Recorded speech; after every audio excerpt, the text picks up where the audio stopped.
Hello friends, আজকে আমরা বেরিয়ে পড়েছিলাম নৈহাটি বড় মায়ের কাছে যাওয়ার উদ্দেশ্যে। তো আমাদের এখান থেকে নৈহাটি যেতে দুটো ট্রেন চেঞ্জ করে যেতে হবে।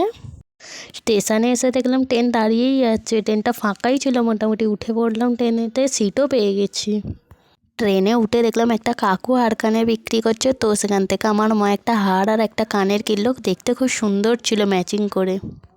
জানলার ধারে বসে জানলা দিয়ে ভিডিও করতে করতে পৌঁছে গেলাম নৈহাটি স্টেশন। 1 নম্বর প্ল্যাটফর্ম থেকে বেরিয়ে সোজা অরবিন্দ রোড ধরে গেলেই 5 মিনিটের হাঁটা পথ বড় মায়ের মন্দির। মন্দিরের দুই ধারে অনেক মিষ্টির দোকান ও ফুলমালার দোকান আছে। তো মন্দিরের সামনের দোকান থেকে আমরা ডালা কিনে নিলাম। অনেক রকম রেঞ্জেরই ডালা পাওয়া যায় ওখানে। তো ডালা নিয়ে বেরিয়ে পড়লাম। প্রচুর লাইন পড়েছিল সেই দিন, অনেকটাই দূরেতে লাইনটা দিয়েছিলাম আমরা। প্রচুর মানুষ পুজো দিতে এসছে সেই দিন। অনেক দিন আগে একবার গিয়েছিলাম ভাই বোনেরা মিলে, সেদিন আমার মা যায়নি। খুবই ইচ্ছা ছিল মায়ের সাথে গিয়ে বড় মায়ের দর্শন করতে। তো এবারে গেছিলাম মা, দিদা, বোনেরা মিলে বড় মায়ের পুজো দিতে।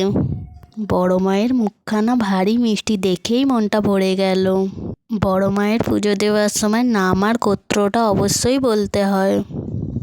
পুজো দেওয়া কমপ্লিট করে একটু খাওয়া দাওয়া করতে চলে গিয়েছিলাম। একটা দোকান থেকে কচুরি আর ঘুগনি খেলাম সবাই।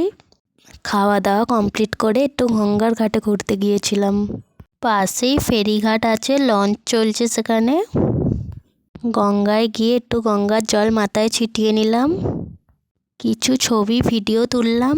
সেখানে গিয়ে একটা ব্লগারের সাথে দেখা হয়েছিল। ব্লগার রাখি দেবনাথের সাথে একটা ভিডিও ক্লিপ নিলাম। তারপর গঙ্গার ঘাট থেকে বেরোনোর সময় কিছু মুখরোচক খাবার খেয়ে নৈহাটির বড় মাকে টাটা করে বাড়ির পথে রওনা দিলাম।